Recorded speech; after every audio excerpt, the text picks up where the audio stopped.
പരിശുദ്ധ തൃത്വത്തിന് മഹത്വം. തൃത്വത്തിൽ ഒരുവനായി നമ്മുടെ പാപങ്ങൾക്ക് തന്നെത്താൻ യാഗമാക്കി തീർത്ത ക്രിസ്തുയേശുവിൻ്റെ നാമത്തിൽ സ്നേഹവും വന്ദനവും ഏവർക്കും ആദരവോടെ അറിയിക്കുന്നു. ഒരുമിച്ചുള്ള ഈ കൂട്ടായ്മ പിന്നെയും നമ്മുടെ ആത്മീയ ജീവിതത്തിൻ്റെ കെട്ടുപണിക്ക് ഉതകട്ടെ എന്ന് പ്രാർത്ഥിക്കുന്നു. നമ്മുടെ ഇടയിൽ കഷ്ടമനുഭവിക്കുന്നവരെ കർത്താവ് സൗഖ്യമാക്കുകയും ആശ്വസിപ്പിക്കുകയും ചെയ്യുമാറാകട്ടെ. കർത്താവിൻ്റെ കരങ്ങൾ നീട്ടപ്പെടേണ്ട ഓരോ ഇടങ്ങളിലും ആവശ്യാനുസരണം വ്യക്തികൾക്ക്, കുടുംബങ്ങൾക്ക് അനുഭവിപ്പാനായി ദൈവം സഹായിക്കട്ടെ എന്ന് കർത്താവിനോട് പ്രാർത്ഥിക്കുന്നു. ദൈവത്തിനു സ്തോത്രം. തിരക്കുകൾക്കിടയിലും ദൈവസന്നിധിയിൽ വേറിട്ടിരിപ്പാനായി സമയം കണ്ടെത്തുന്ന നിങ്ങളേവരെയും ഞാൻ അഭിനന്ദിക്കുന്നു, നന്ദി അറിയിക്കുന്നു.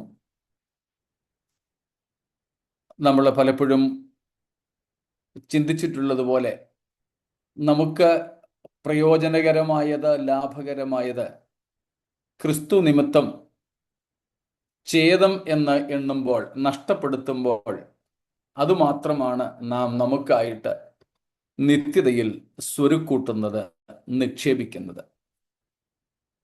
അങ്ങനെ നമുക്ക് പ്രയോജനകരമായത്, വിലയേറിയത് സുവിശേഷത്താൽ നഷ്ടപ്പെടുത്തുവാനും നിത്യതയ്ക്കായി നമുക്ക് നേടുവാനും ദൈവം സഹായിക്കട്ടെ എന്ന് പിന്നെയും പ്രാർത്ഥിക്കുന്നു. നമ്മൾ കഴിഞ്ഞ ദിവസങ്ങളായിട്ട് പഠിച്ചുകൊണ്ടിരിക്കുന്ന എബ്രായ ലേഖനത്തിൻ്റെ ആദ്യ അധ്യായത്തിലേക്ക് ശ്രദ്ധ തിരിക്കുകയാണ്. ഇന്നലെയും നമ്മൾ പഠിച്ചുകൊണ്ടിരുന്നത് എബ്രായ ലേഖനം 1-ാം അധ്യായം 8 മുതൽക്കുള്ള വാക്യങ്ങളാണ്. ആ വാക്യങ്ങളുടെ പഠനത്തിൽ ഏറ്റവും ഒടുവിൽ നമ്മൾ ചർച്ച ചെയ്തുകൊണ്ടിരുന്നത് യേശുക്രിസ്തു ദൈവമാണെന്ന് സ്വയം അവകാശപ്പെട്ടിട്ടുണ്ടോ, അതും പ്രത്യേകിച്ച് ക്രിസ്തുവിൻ്റെ പരസ്യ ശുശ്രൂഷ കാലയളവിൽ. ഇത് പൊതുവെ ക്രൈസ്തവ ലോകത്തിനെതിരെ, ക്രിസ്ത്യാനികൾക്കെതിരെ മുസ്ലിം സ്നേഹിതർ തൊടുത്തുവിടുന്ന അവരുടെ ആവനാഴിയിലെ ഏറ്റവും ശക്തമായ ഒരു അമ്പാണ്, ഒരു തുറുപ്പ് ചീട്ടാണ്. നമ്മുടെ ഇടയിലും പലരും ആ ചോദ്യത്തിൻ്റെ മുൻപിൽ പകച്ചു നിൽക്കാറുണ്ട്. വേദപഠിതാക്കൾക്കിടയിലും വേദശാസ്ത്രികൾക്കിടയിലും ഇതേ ചോദ്യത്തിൻ്റെ ചുവട് പിടിച്ച് നീങ്ങുന്ന ചിലരൊക്കെ ഉണ്ട്. അതിൽ യേശുക്രിസ്തു തൻ്റെ ഐഹിക ജീവകാലത്ത്, തൻ്റെ പരസ്യ ശുശ്രൂഷാകാലത്ത് ഒരിക്കൽ പോലും താൻ ദൈവമാണെന്ന് അവകാശപ്പെട്ടിട്ടില്ല എന്ന് വാദിക്കുന്ന ചില ക്രൈസ്തവ വേദചിന്തകന്മാർ പോലും ഉണ്ട്.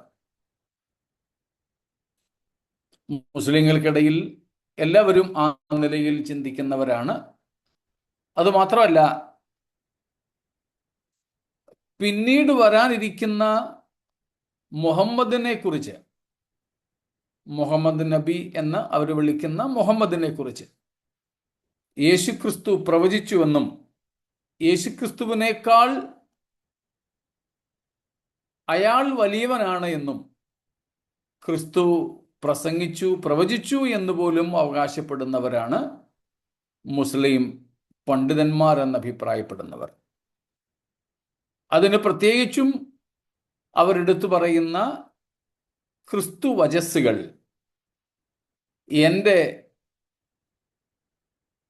ഞാൻ പോയ ശേഷം മറ്റൊരു കാര്യസ്ഥനെ നിങ്ങളോടുകൂടെ എന്നേക്കും ഇരിക്കേണ്ടതിന് അയച്ചു തരും.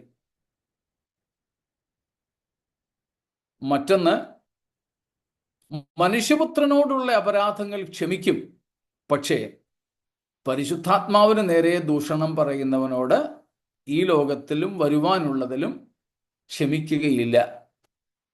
എന്നിങ്ങനെ യേശുക്രിസ്തുവിനേക്കാൾ വലിയ ഒരാളാണ് ഇനി വരാനിരിക്കുന്നത്, അത് മുഹമ്മദിലേക്കാണ് വിരൽ ചൂണ്ടുന്നത് എന്ന അവകാശവാദമാണ് ഈ മുസ്ലിം പണ്ഡിതന്മാർ നടത്തുന്നത്. അത് വെച്ച് യേശുക്രിസ്തു മുഹമ്മദിനേക്കാൾ താണവനാണെന്ന് വരുത്തി തീർക്കുന്നു. യേശുക്രിസ്തു ദൈവമല്ല എന്ന് അവർ അവകാശപ്പെടുന്നു. ആ ചോദ്യത്തിന് മുമ്പിൽ പല ക്രൈസ്തവരും പകച്ചു നിൽക്കാറുമുണ്ട്. എന്നാൽ നമ്മൾ ഇന്നലെ കണ്ടതുപോലെ യേശുക്രിസ്തു ദൈവമാണെന്ന് ക്രിസ്തുവിൻ്റെ ഐഹിക ശുശ്രൂഷ കാലത്ത് അവകാശപ്പെട്ടോ എന്ന് ചോദിച്ചാൽ പെട്ടു എന്ന് തന്നെയാണ് വേദപുസ്തക പ്രകാരം നമുക്ക് പറയാൻ പറ്റുന്നത്. എന്നാൽ ഇന്നലെ നമ്മൾ പറഞ്ഞതുപോലെ ഞാൻ ദൈവമാണെന്നും പറഞ്ഞ് ജലഞ്ഞു നിന്ന് നേരിട്ട് ഒരു പ്രഖ്യാപനം യേശു നടത്തിയില്ല. എന്നാൽ ക്രിസ്തു ആരോടാണോ സംസാരിച്ചത്, ഏത് സമൂഹത്തോടാണോ സംസാരിച്ചത്, ആ സമൂഹത്തിന് യേശുക്രിസ്തുവിൻ്റെ ആളത്വം, യേശുക്രിസ്തു ആരാണ് എന്ന യേശുവിൻ്റെ സ്വത്വം മനസ്സിലാകത്തക്കതുപോലെ തന്നെ പല പ്രാവശ്യം ആവർത്തിച്ച് ക്രിസ്തു തൻ്റെ ദൈവത്വത്തെക്കുറിച്ച് ഊന്നി പറയുകയുണ്ടായി. അതിലേറ്റവും പ്രധാനപ്പെട്ടതാണ് നമ്മൾ ഇന്നലെ പറഞ്ഞ ഞാനാകുന്നു എന്ന അവകാശവാദങ്ങൾ. The declarations of I am, the I am statements. ഒത്തിരി പ്രാവശ്യം യേശു ഇത് പറഞ്ഞിട്ടുണ്ട്. എന്നാൽ ഏറ്റവും പ്രധാനമായി നമ്മൾ പഠിക്കുന്നത് യോഹന്നാന്റെ സുവിശേഷം യോഹന്നാന്റെ സുവിശേഷത്തിൽ നിന്ന് 7 ഞാനാകുന്നു എന്ന അവകാശ പ്രഖ്യാപനങ്ങളാണ്. അത് 6-ാം അധ്യായത്തിൽ തുടങ്ങുന്നു. ഞാൻ ജീവന്റെ അപ്പം ആകുന്നു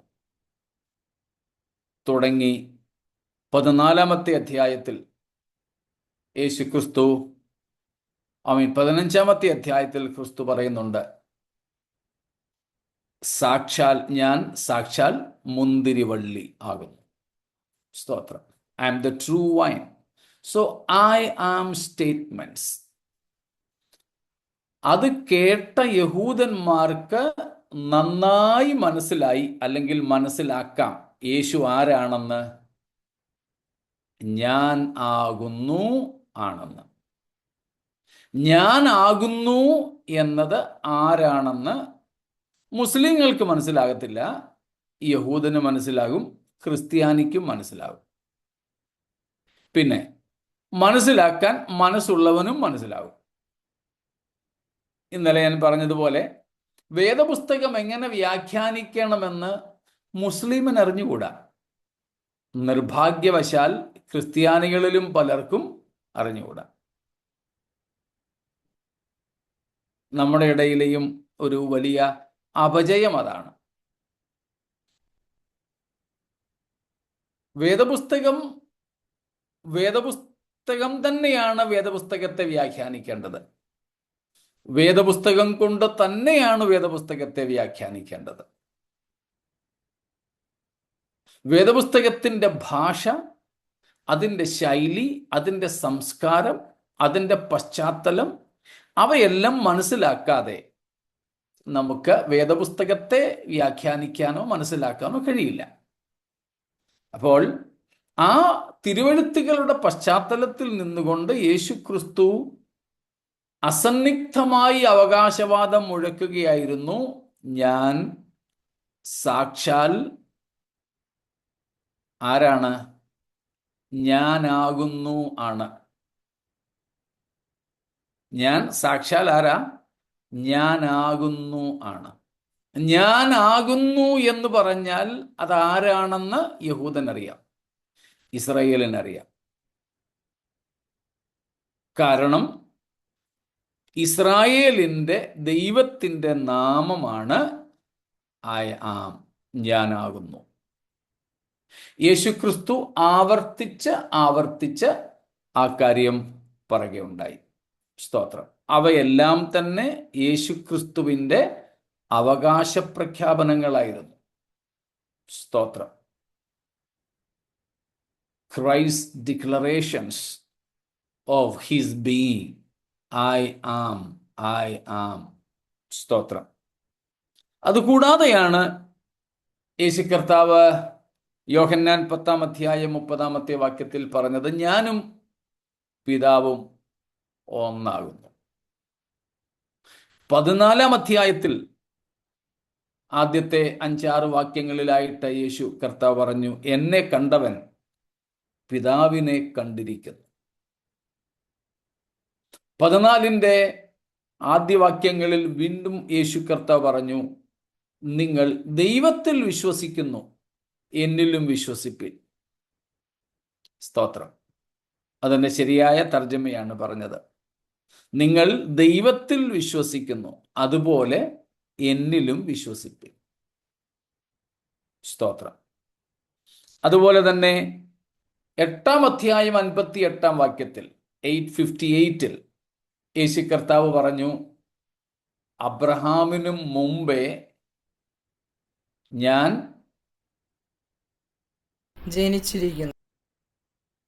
ജനിച്ചിരിക്കുന്നു, ഞാൻ ഉണ്ടായിരുന്നു എന്നല്ല,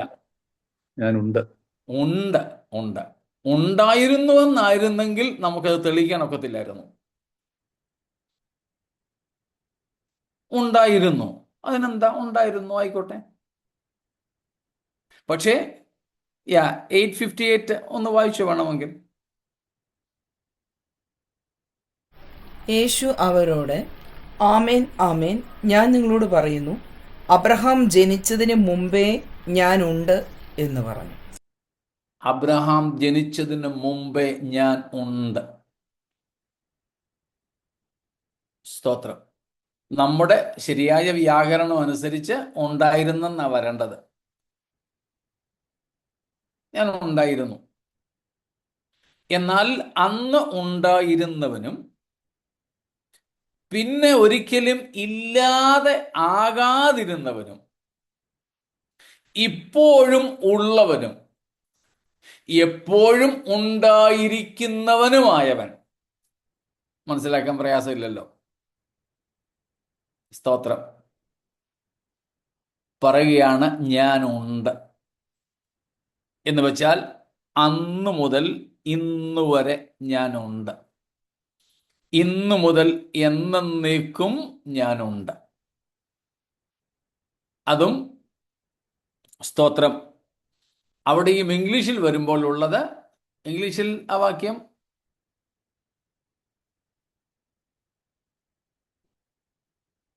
ജോൺ 8:58.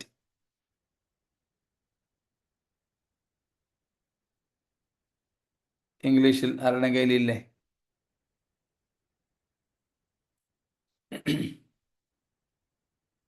ബിഫോർ എടുത്തു ആരെങ്കിലും ഇല്ലെങ്കിൽ ഞാൻ പറഞ്ഞു. Very truly I tell you, Jesus answered, before Abraham was born, I am. Before Abraham was born, I am. മലയാളത്തിൽ ഞാൻ ഉണ്ട്. ശരിക്കും മലയാളത്തിലും വേണ്ടത് ഞാൻ ആകുന്നു എന്നാണ്. I am. There also Jesus is claiming to be the I am, rather the great I am of the Old Testament, the great I am of Israel. പുറപ്പാട് പുസ്തകം 3:14 നമുക്കറിയാം. എക്സോഡസ് 3:14 അവിടെ ദൈവം പറയുന്ന കാര്യമുണ്ട്. അതിന് ദൈവം മോശയോട്, ഞാനാകുന്നവൻ ഞാനാകുന്നു, ഞാനാകുന്നു എന്നുള്ളവൻ എന്നെ നിങ്ങളുടെ അടുക്കൽ അയച്ചിരിക്കുന്നു. സ്തോത്രം. ദൈവത്തിൻ്റെ പേരാണ് പഴയ നിയമം വെളിപ്പെടുത്തുന്ന ജീവനുള്ള ഏകസത്യ ദൈവത്തിൻ്റെ നാമമാണ് ഞാൻ ആകുന്നു. ഞാൻ ആകുന്നു. അപ്പോൾ ഞാൻ ആകുന്നു എന്ന നാമമുള്ളവൻ. സ്തോത്രം. അപ്പോൾ യേശുക്രിസ്തുവിൻ്റെ ഇവിടുത്തെ അവകാശവാദങ്ങളെല്ലാം യേശു ദൈവമാണെന്ന് തന്നെയാണ്. പക്ഷേ ഞാൻ ഇന്നലെ പറഞ്ഞതുപോലെ അതൊരു മുസ്ലിമിന് ഒരുപക്ഷെ മനസ്സിലാക്കാൻ സാധിച്ചെന്ന് വരില്ല. കാരണം വേദപുസ്തകത്തിൻ്റെ ഒരു വ്യാഖ്യാന തത്വമുണ്ട്, ഒരു വ്യാഖ്യാന ശാസ്ത്രമുണ്ട്.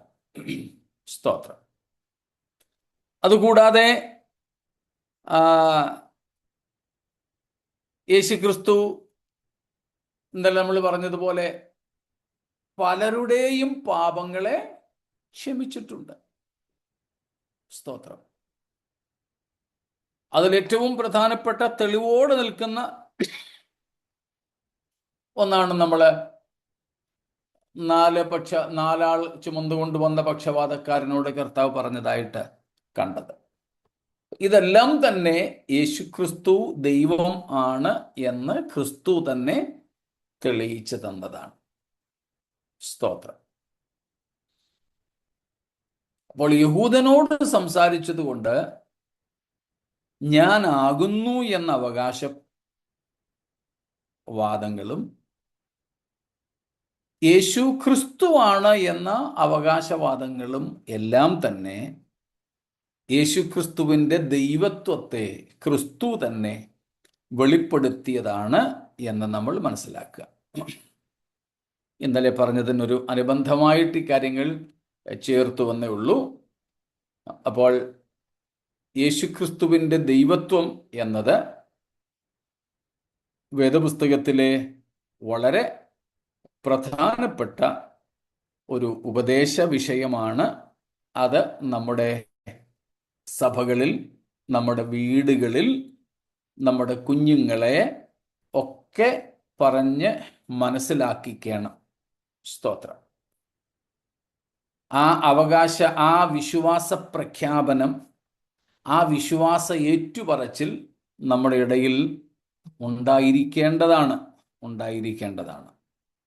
സ്തോത്രം.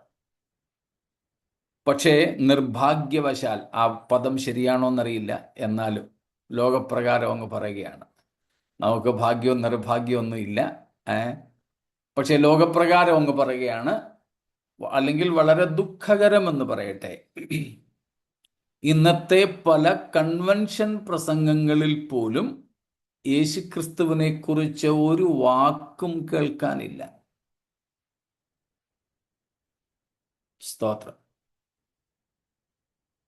നേരത്തെയൊക്കെ കൺവെൻഷൻ പ്രസംഗമായാലും കല്യാണ പ്രസംഗമായാലും ശവമടക്കായാലും ഏതൊരു കർമ്മം ചെയ്താലും അവിടെയെല്ലാം ഉയർത്തപ്പെടുന്നത് യേശുവായിരുന്നു. ഈ കഴിഞ്ഞിടയ്ക്ക് ഞാനൊരു വിവാഹത്തിൽ സംബന്ധിച്ചു.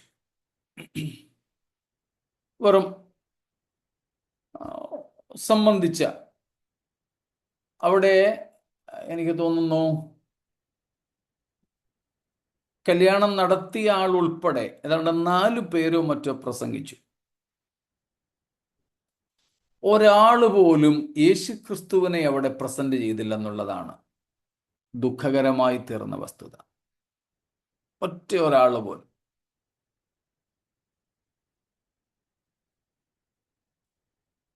കല്യാണത്തിന് സാധാരണ വായിക്കുന്ന സങ്കീർത്തനത്തിൽ നിന്നാണ് നമ്മളിപ്പോൾ എബ്രായ ലേഖനം 1:8 അല്ലെങ്കിൽ 8 മുതലുള്ള വാക്യങ്ങൾ എടുത്തു പഠിച്ചുകൊണ്ടിരിക്കുന്നത്.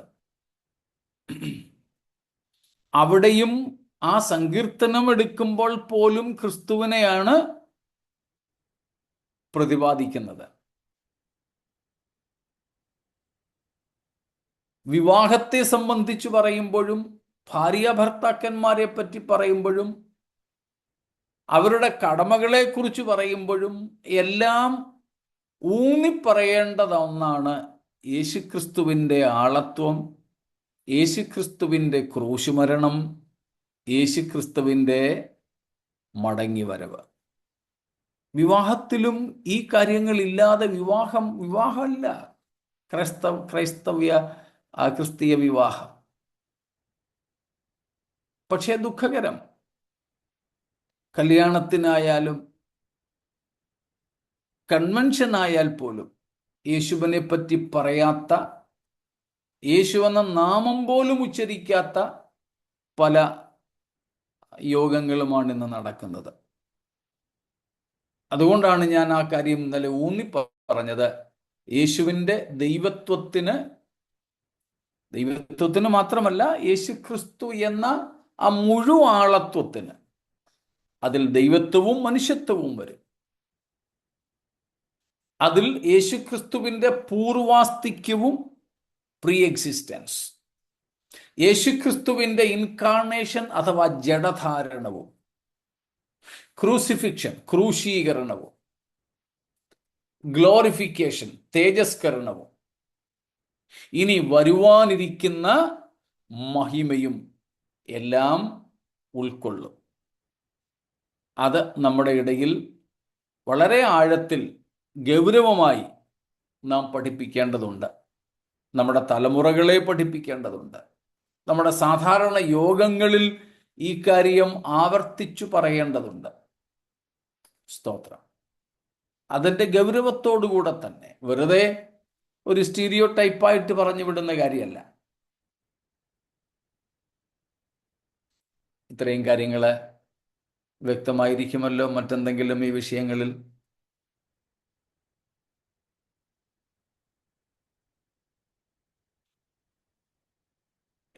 ഇല്ല? പക്ഷെ അതിന് കാരണം എല്ലാവർക്കും ഒരു വിഷയം നേരത്തെ അവരങ്ങ് പറയും, എന്നിട്ട് ഓരോ ദിവസം ഓരോരുത്തർക്ക് അതിന്റെ ഓരോ ഭാഗങ്ങളായിട്ട് അങ്ങ് വിവരിച്ചു കൊടുക്കുക. അത് ശരിയായിരിക്കുമ്പോൾ തന്നെ ആ ഏത് വിഷയം കിട്ടിയാലും ഈ ഒരു വിഷയം പറയാതെ പോകാൻ പാടില്ല. തീപ്യംകാരുടെ ഇതിനോട് മൊത്തം എനിക്ക് യോജിപ്പില്ലെങ്കിലും അവരെ നോക്കിക്കേ, ഏതിലെയൊക്കെ കയറി വന്നാലും പുത്തന മെരിശലയും പറയാതെ അവർ നിർത്തത്തില്ല. നമ്മളും അത് ചെയ്യണം. ഇനി ഏത് വിഷയം കിട്ടിക്കൊള്ളട്ടെ. ശരിയാ, ഇന്ന് മുഖ്യ കൺവെൻഷനുകളിലൊക്കെ, പ്രത്യേകിച്ച് ജനറൽ കൺവെൻഷനുകളിലും പിന്നെ അമേരിക്കയിലൊക്കെ നടക്കുന്ന കോൺഫറൻസുകളിലും ഫാമിലി കോൺഫറൻസുകളിലും ഇതുപോലെ തീം ഡിവൈഡ് ചെയ്ത് കൊടുക്കുകയാണ്. പക്ഷെ അപ്പോഴും ഞാൻ പറയുന്നത്, പ്രസംഗകർ ശ്രദ്ധിക്കേണ്ട ഒരു കാര്യമാണ്, ഏത് വിഷയം കിട്ടിയാലും അതിൽ ക്രിസ്തുവിനെ അവതരിപ്പിച്ചേ പറ്റൂ. എനിക്ക് ഓർമ്മയുണ്ട്, 2014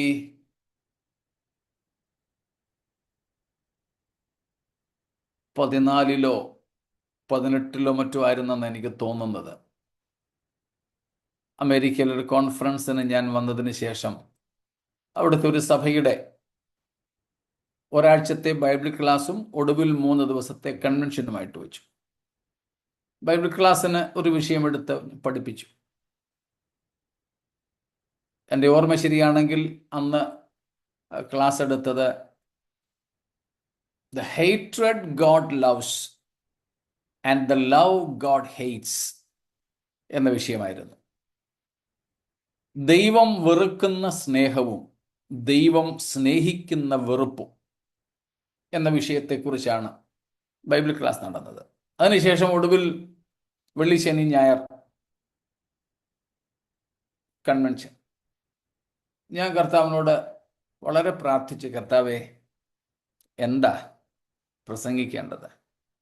കർത്താവ് എന്നോട് വളരെ ഹൃദ്യമായിട്ട് സംസാരിച്ചത്, മോനെ, നീ എൻ്റെ ജനത്തിന് എൻ്റെ സ്നേഹത്തെക്കുറിച്ച് പറയുക. ആദ്യം എനിക്കത് അങ്ങോട്ട് ഉൾക്കൊള്ളാൻ പ്രയാസമായിട്ട് തോന്നി. വളരെ പഴക്കം ചെന്ന ഒരു പെന്തക്കോസ്ത് സഭ, കുറച്ച് മലയാളികളല്ലാത്തവരും അവിടെയുണ്ട്, തദ്ദേശീയരും വളരെ ചുരുക്കമായിട്ടുണ്ട് അവിടെ. അല്ലെങ്കിൽ ഒരു പ്രീഡോമിനൻ്റ്ലി ട്രഡീഷണൽ മലയാളി പെന്റിക്കോസ്റ്റൽ കോൺഗ്രിഗേഷൻ. അവിടെ കർത്താവിൻ്റെ സ്നേഹത്തെക്കുറിച്ച് പറയാനോ എനിക്ക് അത്ര അങ്ങോട്ട് സന്തോഷം തോന്നിയില്ല. അല്പം കൂടെയൊക്കെ കടുകട്ടിയായ വിഷയങ്ങളൊക്കെ പറയാനാ എനിക്ക് താല്പര്യമായിട്ടിരുന്നത്. പക്ഷെ കർത്താവ് എനിക്ക് പ്രേരണ ഈ വിഷയത്തില്ല തന്നത്. ഒടുവിൽ ഞാൻ കർത്താവിനെ അനുസരിച്ചു. സത്യത്തിൽ അത് വലിയൊരു അനുഗ്രഹമായിട്ട് മാറി. എങ്ങനെയെന്നൊന്നും ഞാനിപ്പോൾ ഇവിടെ പറയുന്നില്ല. ദൈവസ്നേഹത്തിന്റെ മുമ്പിൽ ജനം കരഞ്ഞ് നിലവിളിച്ച് തങ്ങളെ തന്നെ സമർപ്പിക്കുന്ന ഒരു കാഴ്ച ഞാൻ കണ്ടു.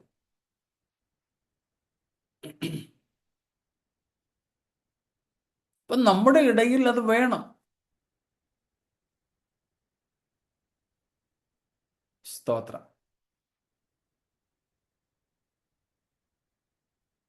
മറ്റെന്തെങ്കിലും?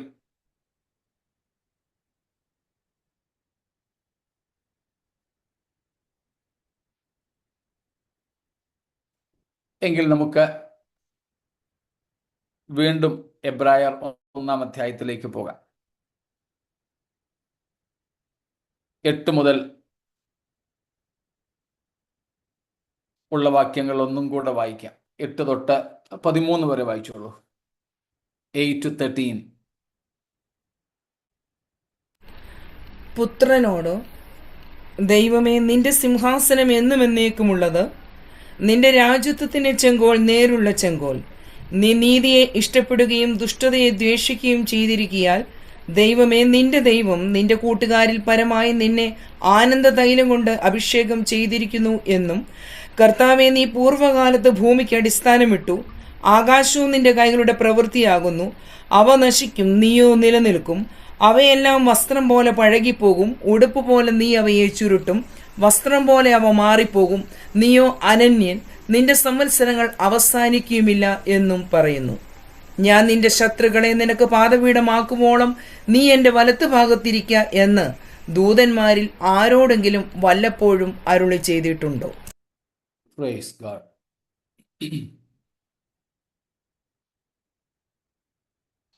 ഇന്നും കൂടെ നാം ഈ ഭാഗത്ത് നിൽക്കുകയാണ്. ഇന്ന് നമ്മൾ ഊന്നി പറയുവാൻ ആഗ്രഹിക്കുന്ന കാര്യം, ഈ വായിച്ച മുഴുവൻ വാക്യങ്ങളിലൂടെയും പരിശുദ്ധാത്മാവ് ക്രിസ്തുവിനെ കുറിച്ച് പറയുന്ന വളരെ ഔന്നത്യമേറിയ ഒരു ചിന്ത.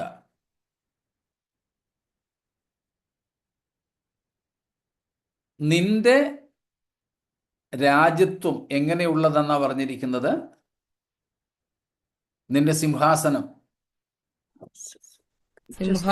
എന്നേക്കുമുള്ളത്. എന്നേക്കും ഉള്ളത്. സ്തോത്രം. നിന്റെ സിംഹാസനം എന്നേക്കും ഉള്ളത്. സ്തോത്രം. ഇപ്പൊ ക്രിസ്തുവിന്റെ സിംഹാസനത്തെക്കുറിച്ച് എന്ന് പറയുമ്പോൾ യേശു ക്രിസ്തുവിന്റെ രാജത്വത്തെക്കുറിച്ച് നാം അവിടെ വായിക്കുന്നത്, it is eternal in nature.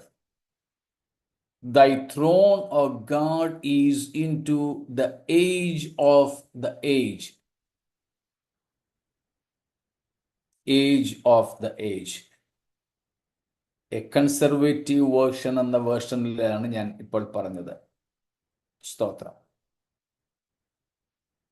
Amplified വേർഷനിൽ പറയുന്നു, but as to the son he says to him, your throne, O God, is forever and ever. In bracket, it also says to the ages of the ages. സ്തോത്രം. യേശുക്രിസ്തുവിന്റെ രാജത്വം, യേശുക്രിസ്തുവിന്റെ സിംഹാസനം എന്നും എന്നേക്കും ഉള്ളത്. അഥവാ നിന്റെ രാജ്യത്വം നിത്യരാജ്യത്വം.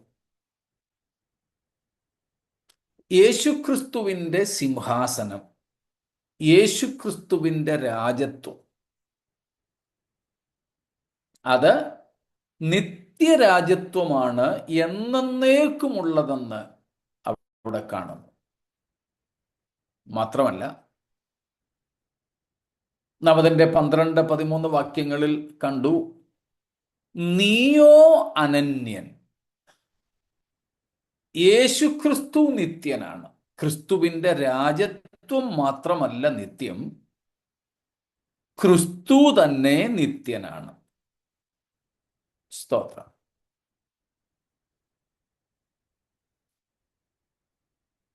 ക്രിസ്തുവിൻ്റെ രാജ്യത്വവും ക്രിസ്തുവിൻ്റെ ആളത്വവും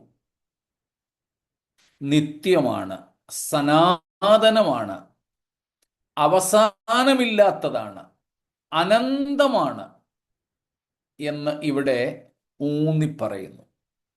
സ്തോത്രം.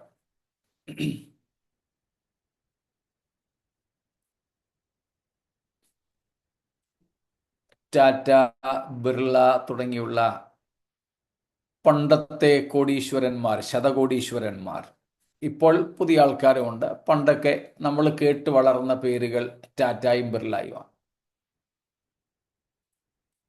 അതിൻ്റെയൊക്കെ സ്ഥാപകന്മാരായ ടാറ്റമാരും ബിർളമാരും ഒന്നും ഇന്നില്ല. അവർ സ്ഥാപിച്ച കമ്പനികളോ സ്ഥാപനങ്ങളോ ഇന്ന് നിലനിൽക്കുന്നു എന്നത് സത്യമാണ്.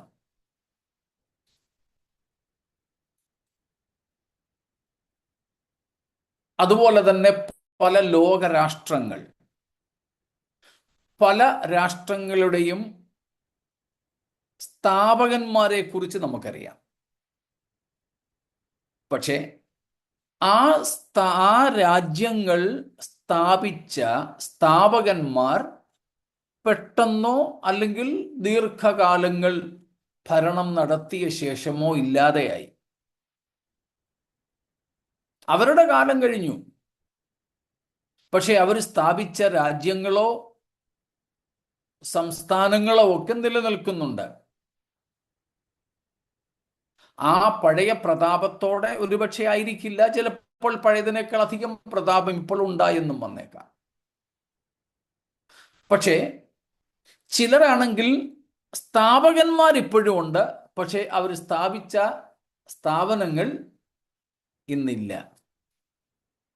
കാര്യം മനസ്സിലായി കാണുമല്ലോ. എന്നാൽ യേശു കർത്താവിനെ സംബന്ധിച്ച് സ്തോത്രം, യേശുക്രിസ്തുവിൻ്റെ രാജ്യവും എന്നേക്കുമുള്ളതാണ്. അതിൻ്റെ സ്ഥാപകനായ ക്രിസ്തുവും എന്നും എന്നേക്കും ഉള്ളവനാണ്. എബ്രായ ലേഖനത്തിലെ വളരെ പ്രധാനപ്പെട്ട ഒരു ചിന്താവിഷയവും കൂടെയാണ് ഇത്. യേശുക്രിസ്തുവിൻ്റെ നിസ്തുലതയെക്കുറിച്ച്, യേശുക്രിസ്തുവിൻ്റെ അനുപമതയെക്കുറിച്ച്, ശ്രേഷ്ഠതയെക്കുറിച്ച് പറയുമ്പോൾ ആ ശ്രേഷ്ഠതയ്ക്കൊക്കെ അടിസ്ഥാനമായ ഒരു പ്രധാന ഘടകമായും കൂടെ ഈ വിഷയം നിലനിൽക്കുന്നു. ക്രിസ്തുവും ക്രിസ്തുവിനോടനുബന്ധിച്ച കാര്യങ്ങളും നിത്യമാണ് എന്നുള്ളത്. ആ രണ്ട് ചിന്താഗതി നിങ്ങളോളം എത്തിക്കാണുമായിരിക്കുമല്ലോ. സ്തോത്രം. ക്രിസ്തുവും നിത്യനാണ്, ക്രിസ്തുവിൻ്റെ രാജ്യവും അഥവാ സിംഹാസനവും നിത്യമാണ്. അതുപോലെ തന്നെ നിത്യമായ മറ്റ് ചിലതിനെ കുറിച്ചും കൂടെ നമുക്ക് ഈ എബ്രായ ലേഖനത്തിനകത്ത് കാണാം. അതിൽ പ്രധാനപ്പെട്ട ചിലതും കൂടെ നമ്മുടെ ശ്രദ്ധയിലേക്ക് ഒന്ന് കൊണ്ടുവരുന്നത് ഉചിതമായിരിക്കും എന്ന് തോന്നുന്നു. അങ്ങനെ ഒരു പ്രേരണ എനിക്ക് ലഭിച്ചതുകൊണ്ട് ഞാൻ ആ കാര്യവും കൂടെ നിങ്ങളുടെ മുൻപിൽ വയ്ക്കട്ടെ. സ്തോത്രം. ഇറ്റേണൽ, നിത്യം. സ്തോത്രം. ഒന്നാമത് നാം ഇവിടെ കാണുന്നു യേശുക്രിസ്തുവിന്റെ രാജ്യം നിത്യം. Christ's throne or Christ's kingdom is eternal. രണ്ടാമത് നാം ഇപ്പോൾ ഇവിടെ കണ്ടു 12-13 വാക്യങ്ങളിൽ ക്രൈസ്റ്റ് ഈസ് ഇറ്റേണൽ. സ്തോത്രം. നീയോ അനന്യൻ. നീ സൃഷ്ടിച്ചവയെല്ലാം നശിക്കും. ദൈവമാണ് സൃഷ്ടിച്ചതെങ്കിലും ക്രിസ്തുവാണ് സൃഷ്ടിച്ചതെങ്കിലും ഈ സൃഷ്ടിയെല്ലാം നശ്വരമാണ്. അവയെല്ലാം ദ്രവത്വമുള്ളതാണ്. അവയെല്ലാം മാറിപ്പോകുന്നതാണ്. ഇന്നുണ്ട്, നാളെ കാണുകയില്ല എന്ന് വ്യക്തമാക്കുന്നു. എന്നാൽ സ്രഷ്ടാവായ അങ്ങ് അവിടുത്തേക്കോ അനന്യനായി നിലനിൽക്കുന്നു. അങ്ങേക്ക് മാറ്റമില്ല. അപ്പോൾ യേശു ക്രിസ്തു നിത്യൻ. So Christ kingdom is eternal. Christ himself is eternal. The very person of Christ is eternal. Praise God. Yesu ക്രിസ്തുവിന്റെ ആളത്വവും നിത്യമായിരിക്കുന്നു എന്ന് നാം കാണുന്നു. സ്തോത്രം. അതുപോലെ നാം പിന്നീട് കാണുന്നത് മൂന്നാമത്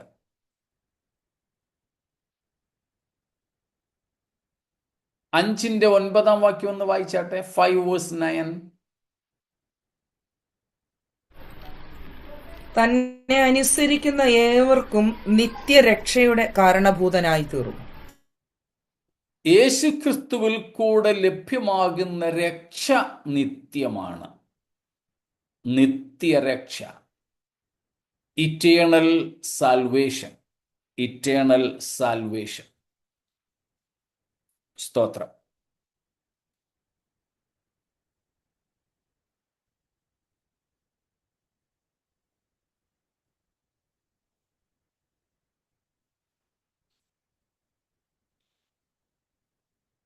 നിത്യരക്ഷ. ഇവിടെ നിത്യരക്ഷ എന്ന് പറയുമ്പോൾ ക്രൈസ്തവ വീണ്ടെടുക്കപ്പെട്ടവർക്കിടയിൽ അതേപ്പറ്റി വ്യത്യസ്ത അഭിപ്രായങ്ങളുണ്ട്. അല്ലെങ്കിൽ അത് നമുക്ക് ആ ഭാഗത്തേക്ക് 5-ാം അധ്യായത്തിലേക്ക് വരുമ്പോൾ ചിന്തിക്കാം എന്ന് കരുതുന്നു. നിത്യരക്ഷ. നിത്യരക്ഷ എന്നതുകൊണ്ട് ചിലർ ഉദ്ദേശിക്കുന്നത് ഒരുത്തൻ ഒരിക്കൽ രക്ഷിക്കപ്പെട്ടാൽ പിന്നെ ഒരിക്കലും അവന് രക്ഷ നഷ്ടപ്പെടില്ല എന്ന ഒരു ഉപദേശം അതിനകത്ത് നിന്നുണ്ട്. മറ്റൊരു ഉപദേശമെന്നല്ല, വ്യാഖ്യാനത്തിലെ പെശകുകളാണത്. മറ്റൊരു വ്യാഖ്യാനം യേശുക്രിസ്തുവിൽ കൂടെ ലഭിക്കുന്ന രക്ഷയ്ക്ക് യാതൊരു കോട്ടവുമില്ല, അത് നിത്യമായത് തന്നെ. പക്ഷേ രക്ഷിക്കപ്പെട്ടവർ രക്ഷാനുഭവത്തിൽ നിന്നും മാറിപ്പോയാൽ അവർക്ക് നിത്യശിക്ഷാവിധി സാധ്യമാണ് എന്ന കാര്യമാണ്. അതിൻ്റെ വിശദീകരണം നമ്മൾ നേരത്തെ പഠിച്ചിട്ടുണ്ട്. കൂടുതൽ ഇനി വേണമെങ്കിൽ ആ അധ്യായത്തിലേക്ക് വരുമ്പോൾ നമുക്ക് ചിന്തിക്കാം. ഇപ്പോൾ നിത്യമായത് എന്ന വിഷയത്തിൽ മാത്രം നമ്മളൊന്ന് നോക്കിപ്പോകുന്നതേ ഉള്ളൂ. അപ്പോൾ ക്രിസ്തുവിൻ്റെ രാജ്യത്വം അഥവാ സിംഹാസനം നിത്യമാണ്. യേശുവിൻ്റെ ആളത്വം അല്ലെങ്കിൽ ക്രിസ്തു നിത്യനാണ്. മൂന്നാമത് ക്രിസ്തുവിലൂടെ ലഭിക്കുന്ന രക്ഷ അല്ലെങ്കിൽ ക്രിസ്തു നമുക്ക് നൽകിയ രക്ഷ, നൽകുന്ന രക്ഷ, ക്രൈസ്തവ രക്ഷാശാസ്ത്രത്തിലെ രക്ഷ, അതും നിത്യമാണ്. 4 9-ാമത്തെ അധ്യായം 12-ാമത്തെ വാക്യം 9:12. എല്ലാം എബ്രായ ലേഖനമാണേ. ഒരിക്കലായിട്ട് വിശുദ്ധ മന്ദിരത്തിൽ പ്രവേശിച്ച് 11 മുതൽ അങ്ങ് വായിച്ചു. ക്രിസ്തുവോ വരുവാനുള്ള നന്മകളുടെ മഹാപുരോഹിതനായി വന്നിട്ട് കൈപ്പണി അല്ലാത്തതായി എന്ന് വെച്ചാൽ ഈ സൃഷ്ടിയിൽ ഉൾപ്പെടാത്തതായി വലിപ്പവും തികവുമേറിയ ഒരു കൂടാരത്തിൽ കൂടി ആട്ടുകൊറ്റന്മാരുടെയും പശുക്കിടാക്കളുടെയും രക്തത്താൽ അല്ല, സ്വന്തം രക്തത്താൽ തന്നെ ഒരിക്കലായിട്ട് വിശുദ്ധ മന്ദിരത്തിൽ പ്രവേശിച്ച് എന്നേക്കുമുള്ളൊരു വീണ്ടെടുപ്പ് സാധിപ്പിച്ചു. ഇറ്റേണൽ റിഡംഷൻ, എന്നേക്കുമുള്ള വീണ്ടെടുപ്പ്. രക്ഷയും വീണ്ടെടുപ്പും വലിയ വ്യത്യാസങ്ങൾ ഇല്ലാത്തതാണെങ്കിലും പൊതുവെ പറഞ്ഞാൽ രണ്ടും ഒന്ന് എന്ന് പറയാമെങ്കിലും രണ്ടിനും തമ്മിൽ അല്പ വ്യത്യാസം ഉള്ളതുകൊണ്ട് നമ്മൾ ഇതിനെ രണ്ടായിട്ട് എടുക്കുന്നതേ ഉള്ളൂ. വേണമെങ്കിൽ രണ്ടും ഒന്ന് എന്ന് നമുക്ക് പറയാം. അപ്പോൾ തന്നെ രണ്ടും വ്യത്യസ്തവുമാണ്. സ്തോത്രം. എന്നേക്കുമുള്ള വീണ്ടെടുപ്പ്, നിത്യമായ വീണ്ടെടുപ്പ്, ഇറ്റേണൽ റിഡംഷൻ. സ്തോത്രം. Eternal redemption.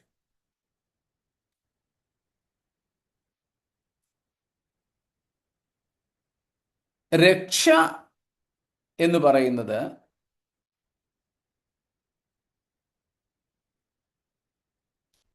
ഞാനതിനെ മനസ്സിലാക്കുന്നതും പഠിപ്പിക്കുന്നതും സരളമായ ഭാഷയിൽ രണ്ടു വശങ്ങളായിട്ടാണ്. ഒന്ന്, നമുക്ക് വിധിക്കപ്പെട്ടിരുന്ന ഏറ്റവും ഭീകരമായതിനെ, ബീഭത്സമായതിനെ റദ്ദാക്കുന്നു. ഒരു റദ്ദീകരണമുണ്ട് രക്ഷയിൽ.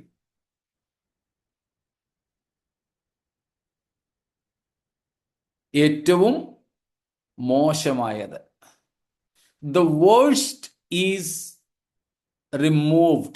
Removal. Christian salvation has very simply two sides. One is the removal of the worst. ഏറ്റവും മോശമായ, ഹീനമായ, ഭീകരമായ, ബീഭത്സമായതിനെ നീക്കിക്കളയുന്നു, റദ്ദ് ചെയ്യുന്നു. അതെന്തവാ? ദൈവക്രോധം, ദൈവക്രോധം, നിത്യശിക്ഷാവിധി, നിത്യമരണം എന്നൊക്കെ നമുക്കതിനെ വിളിക്കാം. അപ്പൊ നമ്മുടെ മേൽ വിധിക്കപ്പെട്ടിരുന്ന, നമ്മുടെ മേൽ കൽപ്പിക്കപ്പെട്ടിരുന്ന ദൈവത്തിൻ്റെ ക്രോധത്തിൽ നിന്ന്, നിത്യശിക്ഷാവിധിയിൽ നിന്ന്, നിത്യമരണത്തിൽ നിന്ന് ഉള്ള വിമോചനം അഥവാ അതിൻ്റെ റദ്ദീകരണം. സ്തോത്രം. അതിൻ്റെ രണ്ടാമത്തെ വശമാണ് the bestowal of the best. The bestowal of the best. Bestowing the best. ഏറ്റവും ഉത്കൃഷ്ടമായതിൻ്റെ സൗജന്യമായ നൽകപ്പെടൽ. ഏറ്റവും ഉത്കൃഷ്ടമായതിൻ്റെ സൗജന്യമായ ദാനം, നൽകപ്പെടൽ. അതെന്താണെന്ന് നമുക്കറിയാം. നിത്യജീവൻ, ദൈവത്തോടുള്ള നിരപ്പ്. യാ, ദൈവത്തോടുള്ള പീസ്, സമാധാനം അഥവാ നിരപ്പ്, നിത്യജീവൻ, ദൈവത്തിൻ്റെ മക്കൾ എന്ന പദവി എന്നൊക്കെ അതിന് നമുക്ക് പേര് കൊടുക്കാൻ പറ്റും.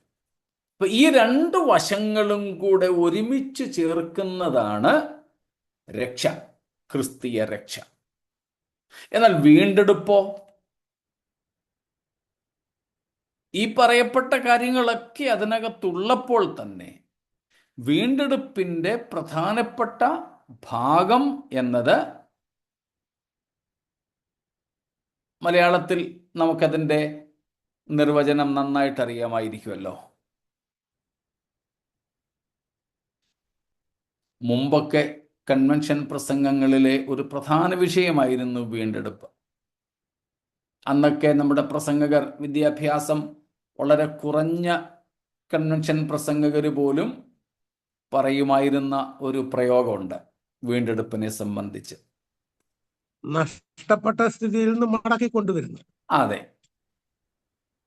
അന്യാധീനപ്പെട്ടു പോയതിനെ തിരികെ പ്രാപിക്കുക, നഷ്ടപ്പെട്ടതിനെ മടക്കിക്കൊണ്ടുവരിക. സ്തോത്രം. വീണ്ടും എടുപ്പ് എന്നതിനെ പിരിച്ചെഴുതാം.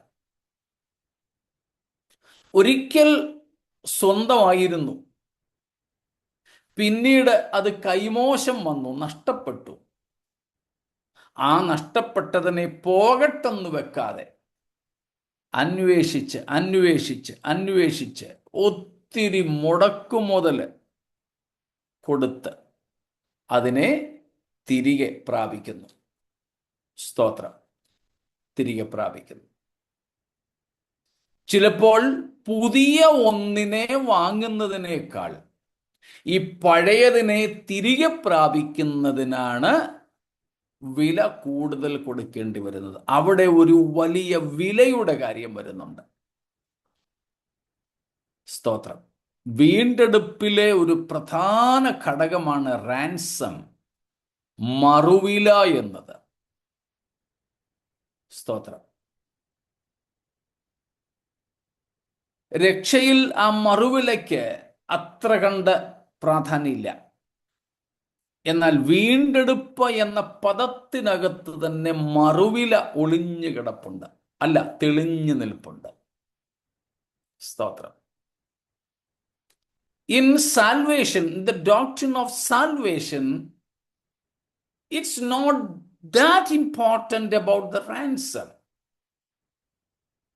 But in salvation, the cancellation of the capital punishment and the bestowing of the best or acceptance into the God's family is stressed, whereas in redemption, simply the word itself stresses the importance of paying or remitting or remittance of a ransom.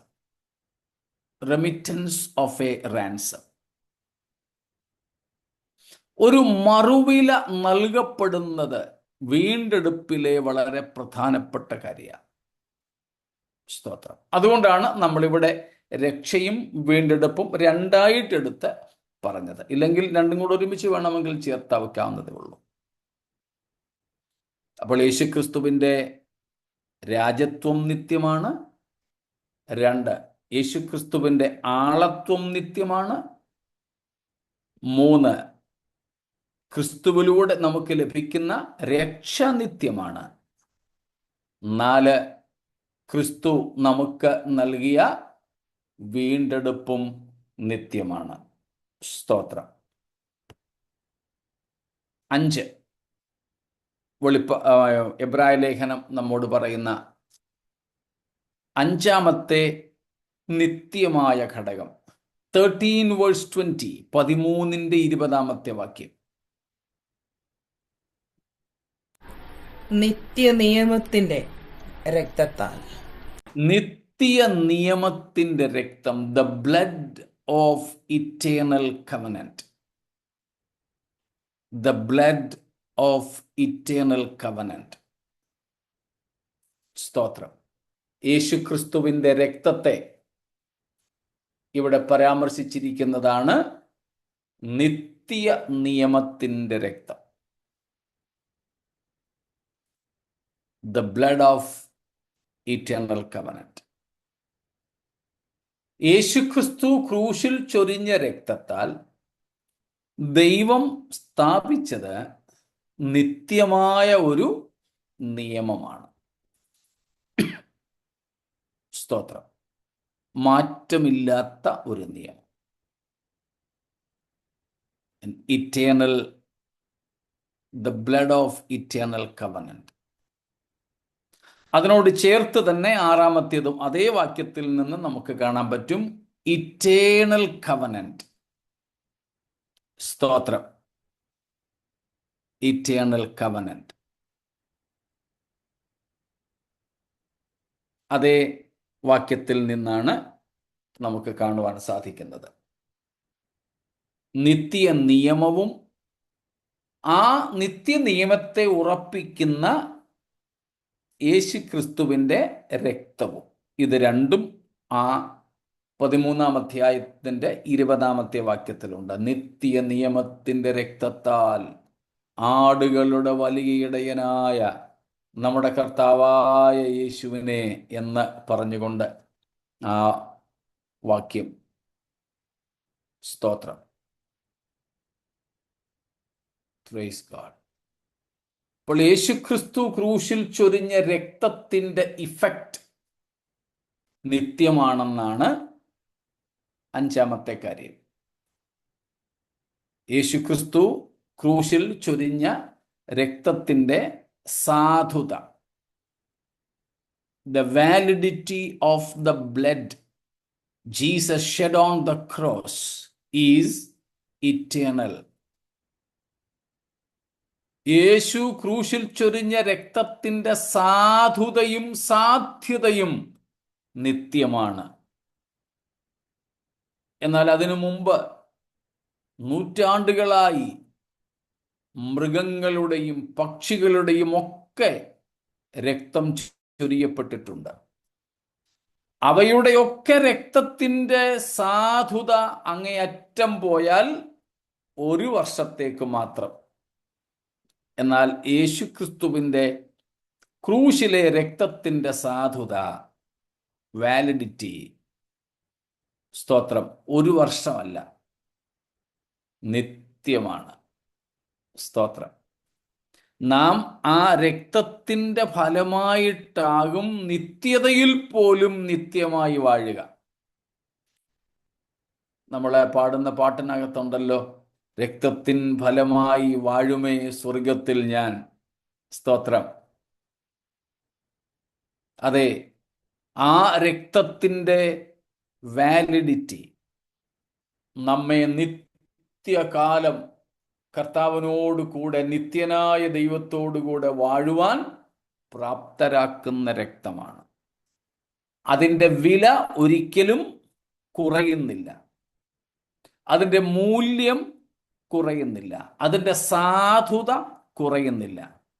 സ്തോത്രം. Praise God.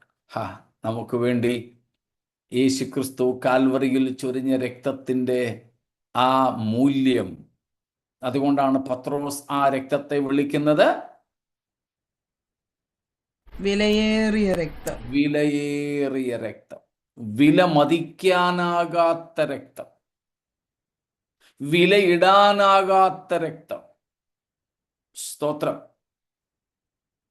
വിലയേറിയ രക്തം. ആ രക്തത്താൽ ദൈവം നമ്മോട് ചെയ്ത ഉടമ്പടിയും കാലപരിധി കൊണ്ട് കഴിഞ്ഞു പോകുന്നതല്ല. അതുകൊണ്ടാണ് അതിനെ നിത്യ നിയമമെന്ന് നാം വായിക്കുന്നത്. നിത്യ നിയമം. സ്തോത്രം. ദൈവം നമ്മോട് ചെയ്തിരിക്കുന്നത് മാറ്റമില്ലാത്ത ഒരു നിയമമാണ്, ഉടമ്പടിയാണ്. സ്തോത്രം.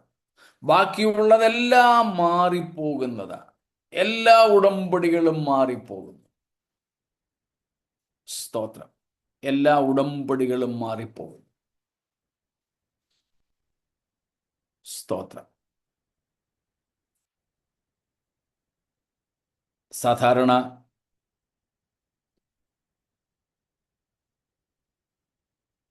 മധ്യ ഏഷ്യൻ രാജ്യങ്ങളിൽ അല്ലെങ്കിൽ വേദപുസ്തക ഭൂമിശാസ്ത്ര ഭാഗങ്ങളിൽ, biblical geographical areas, the Semitic places and among the Semitic people, നമുക്കറിയാം ഉൽപ്പത്തി 15-ാമത്തെ അധ്യായത്തിൽ ദൈവം അബ്രഹാമിനോട് പറയുന്നത് യാഗം കഴിക്കാൻ. ആ യാഗ വസ്തുക്കൾക്കിടയിലൂടെ നടന്ന് ദൈവം അബ്രഹാമുമായിട്ട് ഉടമ്പടി ചെയ്യുന്നു. സ്തോത്രം. ഉടമ്പടി ചെയ്യുന്നു. പിന്നീടാണ് മോശ കർത്താവിന്റെ വിളി കേട്ട് ഹോറേബിലേക്ക് വരികയൊക്കെ ചെയ്തപ്പോൾ യാഗം കഴിച്ചതും യാഗ രക്തം അവിടെ നാം കാണുന്നതുമൊക്കെ. എന്നാൽ അതിനു മുമ്പ് തന്നെ അബ്രഹാമിനോട്, ഇസ്രായേലിന്റെ പൂർവ്വപിതാവായ അബ്രഹാമിനോട് ദൈവം ചെയ്ത ഉടമ്പടിയിൽ യാഗങ്ങൾ ഉണ്ടായിരുന്നു. അതിൻ്റെ പൂർണ്ണത എന്ന വണ്ണം ക്രൂശിൽ ദൈവം തൻ്റെ പുത്രനെ യാഗമാക്കിക്കൊണ്ട്, സ്തോത്രം, എബ്രായ ലേഖകന്റെ തന്നെ ഭാഷയിൽ പറഞ്ഞാൽ യേശുവിൻ്റെ ദേഹം എന്ന തിരശീലയെ ചീന്തി നമ്മോട് ഉടമ്പടി ചെയ്തു. ലംഘിക്കാൻ കഴിയാത്ത, സാധുത തീരാത്ത, കാലാവധി പര്യവസാനിക്കാത്ത ഒരു ഉടമ്പടി.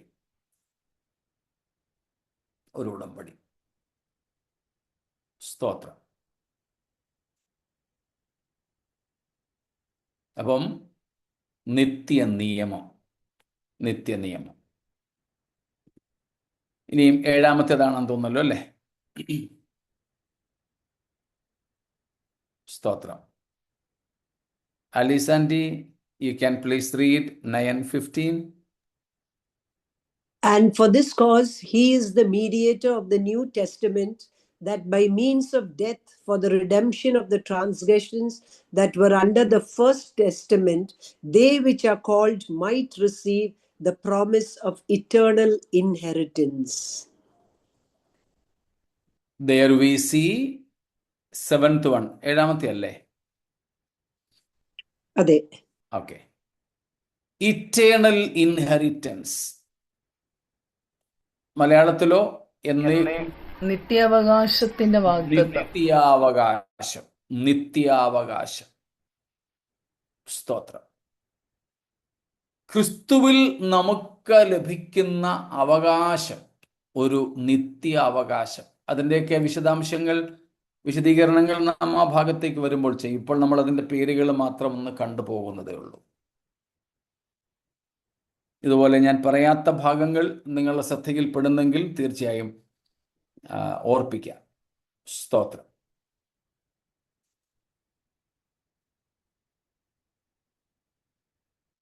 നിത്യ അവകാശം, ഒരിക്കലും തീർന്നു പോകാത്ത ഒരു ഇൻഹെറിറ്റൻസ്, ഒരവകാശം നമുക്ക് ക്രിസ്തുവിലൂടെ ലഭിക്കുന്നു, പുതിയ നിയമത്തിലൂടെ ലഭിക്കുന്നു, യേശുവിൻ്റെ രക്തത്താൽ ലഭിക്കുന്നു. We have an inheritance that is eternal. ഈ ഭൂമിയിൽ നമുക്ക് ലഭിക്കുന്ന നന്മകളല്ല. സ്തോത്രം. ഭൂമിയിലെ നന്മകൾ കൊണ്ട് നാം തൃപ്തരാകരുത്.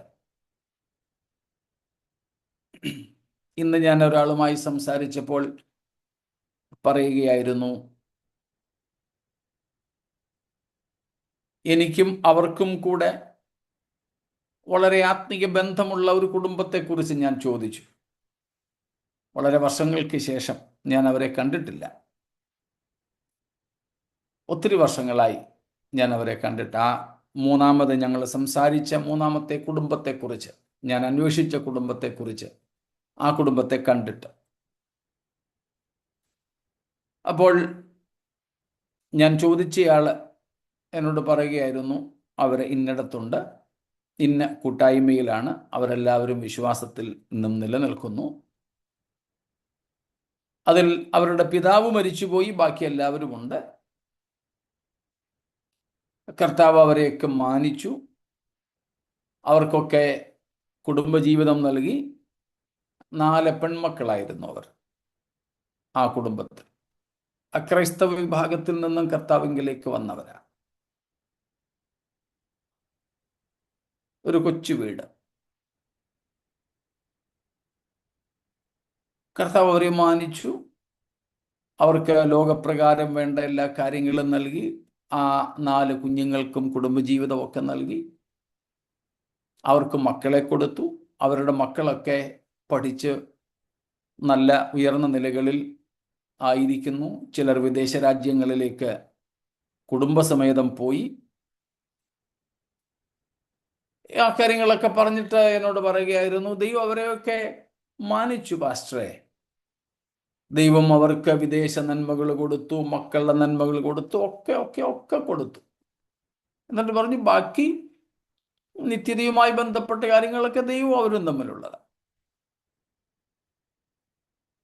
അപ്പോൾ ഇതുപോലെ നമുക്കൊരു പക്ഷേ ഈ ഭൂമിയിൽ വിദേശ നന്മകളോ വിദേശ യാത്രകളോ വിദേശ രാജ്യങ്ങളിലേക്കുള്ള കുടിയേറ്റങ്ങളോ നല്ല ഉയർന്ന വീടുകളോ ശമ്പളമുള്ള ജോലികളോ കാര്യങ്ങളൊക്കെ തമ്പുരാൻ തന്നിരിക്കും. എന്നാൽ ഇതൊന്നും എന്തല്ല,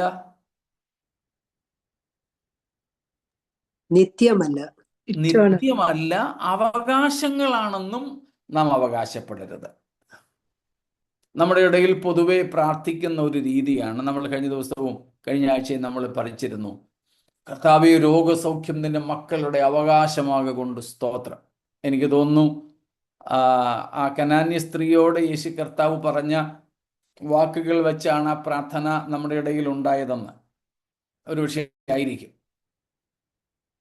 ഭൂത ഉപദ്രവം കലശലായ മകളുടെ സൗഖ്യത്തിന് വേണ്ടി പ്രാർത്ഥിച്ചപ്പോൾ, അല്ലെങ്കിൽ യേശുവിനോട് അപേക്ഷിച്ചപ്പോൾ, അത് പ്രാർത്ഥന തന്നെയാണ്.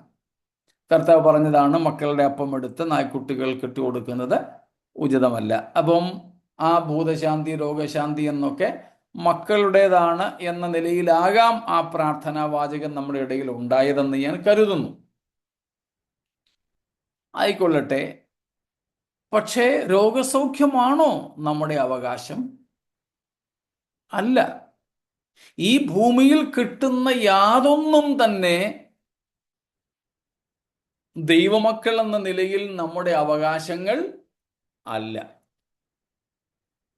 ഏതോ ഒരു ഞങ്ങളുടെ കൂട്ടത്തിൽ ഒരു ദൈവദാസനുണ്ട്. അദ്ദേഹം ഒരു ബൈബിൾ സ്കൂളൊക്കെ നടത്തുന്ന എൻ്റെ ഒരു സ്നേഹിതന്. അദ്ദേഹം പല സമയത്തും ഈ ഗ്രാജുവേഷനും പിന്നെ അങ്ങനെയുള്ള പല ഫങ്ഷൻസിലും അദ്ദേഹം ആവർത്തിച്ചു പറയുന്ന ഒരു കാര്യമുണ്ട്, whatever we get here, they may be awards, but there are rewards waiting for us. Do not be content with the awards we get here down on earth, but anticipate, hope for, wait for the rewards that are kept in the heavenly places. സ്തോത്രം. സ്വർഗത്തിൽ സൂക്ഷിച്ചിരിക്കുന്ന അവകാശങ്ങൾക്ക് വേണ്ടി നാം എപ്പോഴും ഒരുക്കമുള്ളവരായിരിക്കണം. പത്രോസ്ലീഹ തൻ്റെ 1-ാം ലേഖനം 1-ാം അധ്യായത്തിൻ്റെ 3 മുതൽക്കുള്ള വാക്യങ്ങൾ, വിശേഷിച്ച് 4 തൊട്ടുള്ള വാക്യങ്ങളിൽ അക്കാര്യം വ്യക്തമാക്കുന്നുണ്ട്. ആ അവകാശത്തിൻ്റെ പ്രത്യേകതകൾ അതുമൊക്കെ നമുക്ക് പിന്നീട് ചിന്തിക്കാം എന്ന് കരുതുന്നു. നിത്യ അവകാശം, ഇറ്റേണൽ ഇൻഹെറിറ്റൻസ്, ഇറ്റേണൽ ഇൻഹെറിറ്റൻസ്. സ്തോത്രം. 6-ാം അധ്യായത്തിൻ്റെ 2-ാമത്തെ വാക്യം, 6:2, നിത്യശിക്ഷാവിധി, ഇറ്റേണൽ ജഡ്ജ്മെന്റ്, നിത്യ ശിക്ഷാവിധി. അത് നമുക്ക് ലഭിക്കുന്നതല്ല, എന്നാൽ ദൈവം സുവിശേഷം അനുസരിക്കാത്തവർക്ക് വേണ്ടി വെച്ചിട്ടുള്ളതും യേശുക്രിസ്തുവിലൂടെ നിവർത്തിക്കുന്നതുമായ ഒരു ഘടകമാണ്. അത് അടിസ്ഥാന ഉപദേശങ്ങളിൽ പെട്ടതാണ്. 6 അടിസ്ഥാന ഉപദേശങ്ങൾ നമുക്ക് എബ്രായ ലേഖനം 6-ാം അധ്യായത്തിൻ്റെ ആദ്യത്തെ 1-2 വാക്യങ്ങളിൽ കാണാം. ഇംഗ്ലീഷിലും ഹിന്ദിയിലും എനിക്ക് തോന്നുന്നു 1-ാം വാക്യത്തിലാണ്, 2-ാം വാക്യത്തിലാണ്. മലയാളത്തിൽ 1-ാം വാക്യത്തിൽ 6 അടിസ്ഥാന ഉപദേശങ്ങൾ. അതിൽ 6-ാമത്തേതായിട്ടാണ് അവിടെ പറയുന്നത് നിത്യശിക്ഷാവിധി. അത് നമ്മൾ പഠിക്കേണ്ടതും പഠിപ്പിക്കേണ്ടതും അറിയേണ്ടതുമായ ഒരു ഉപദേശ വിഷയമാണ്. Eternal judgment is a doctrine, one of the fundamental doctrines we should learn about, we should know about, we should teach about. സ്തോത്രം. നമ്മൾ ആ വിഷയത്തെക്കുറിച്ചും വെളിപ്പാട് പുസ്തകം പഠിച്ചപ്പോൾ അവസാന ഭാഗങ്ങളിൽ പഠിച്ചതാണ്. നിത്യ ശിക്ഷാവിധി, നിത്യ ശിക്ഷാവിധി. സ്തോത്രം. നിത്യശിക്ഷാവിധി. 9:13, 9:13 വാക്യം. നിത്യാത്മാവിനാൽ പരിശുദ്ധാത്മാവിനെ അവിടെ നിത്യാത്മാവ് എന്ന് രേഖപ്പെടുത്തിയിരിക്കുന്നു. Eternal spirit of God. The holy spirit is addressed there. Eternal spirit, നിത്യാത്മാവ്. നിത്യനായ പിതാവ്, നിത്യനായ പുത്രൻ, നിത്യനായ ആത്മാവ്. പരിശുദ്ധ തൃത്വത്തിന്റെ നിത്യത്വമാണ് അവിടെ പ്രതിപാദിക്കുന്നത്. സ്തോത്രം. Eternal spirit. ചില വേർഷൻസിൽ 14-ാമത്തെ വാക്യമായിരിക്കും അത്. സ്തോത്രം. അല്ലേ? 14 അല്ലേ? 14 തുടക്കം. 13, 14 ചേർത്ത് വായിക്കുമ്പോഴാണ് അത് നമുക്ക് കിട്ടുന്നത്. സ്തോത്രം. നിത്യാത്മാവ്, നിത്യാത്മാവ്. അടുത്തതാണ് Jesus priesthood is also eternal priesthood. യേശുക്രിസ്തുവിന്റെ പൗരോഹിത്യം, നിത്യ പൗരോഹിത്യം. 7:3, 7-ാമത്തെ വാക്യം. അവൻ ദൈവപുത്രന് തുല്യനായി എന്നേക്കും പുരോഹിതനായിരിക്കുന്നു. സ്തോത്രം. അവിടെ മൽക്കീസേദെക്കിന്റെ പൗരോഹിത്യത്തെ കുറിച്ചാണ് പറയുന്നത്. ആ ഭാഗങ്ങളിൽ യേശുക്രിസ്തുവിനെ കുറിച്ച് പറയുന്നു. ക്രിസ്തു മൽക്കീസേദെക്കിന്റെ ക്രമപ്രകാരം അവൻ ദൈവപുത്രന് തുല്യനായി എന്നേക്കും പുരോഹിതനായിരിക്കുന്നു. മൽക്കീസേദെക്കിനെ കുറിച്ച് അവിടെ പറയുന്നു. അതിനുശേഷം ക്രിസ്തുവിനെ കുറിച്ച് എന്താ പറയുന്നത്? ക്രിസ്തു മൽക്കീസേദെക്കിന്റെ ക്രമപ്രകാരം എന്നേക്കും പുരോഹിതനായിരിക്കുന്നു. സ്തോത്രം. അത് ആണയാൽ ഉറപ്പിക്കപ്പെട്ട വസ്തുതയാണ്. ദൈവം അതിനെക്കുറിച്ച് അനുതപിക്കുകയുമില്ല. അപ്പോൾ യേശുക്രിസ്തുവിന്റെ പൗരോഹിത്യവും നിത്യ പൗരോഹിത്യമാണ്. ഇങ്ങനെ യേശുക്രിസ്തുവിനോടനുബന്ധിച്ച് യേശുവിൻ്റെ രാജത്വം, യേശുവിൻ്റെ ആളത്വം, യേശുക്രിസ്തുവിൻ്റെ രക്തം, യേശുവിലൂടെ ലഭിക്കുന്ന രക്ഷ, വീണ്ടെടുപ്പ്, യേശുക്രിസ്തുവിൻ്റെ രക്തത്താൽ സ്ഥാപിക്കപ്പെട്ട നിയമം, ക്രിസ്തുവിലൂടെ നമുക്ക് ലഭിക്കുന്ന അവകാശം, യേശുക്രിസ്തുവിൻ്റെ പൗരോഹിത്യം, ഇതെല്ലാം നിത്യമാണെന്ന് നാം കാണുന്നു. സ്തോത്രം. അപ്പോൾ കർത്താവായ യേശുക്രിസ്തു മൊത്തത്തിൽ നിത്യനായവനും ക്രിസ്തുവിലൂടെ നമുക്ക് ലഭിക്കുന്ന എല്ലാ അനുഗ്രഹങ്ങളും സ്തോത്രം നിത്യമാണെന്നും നാം ഈ ഭാഗങ്ങളിൽ കാണുന്നു.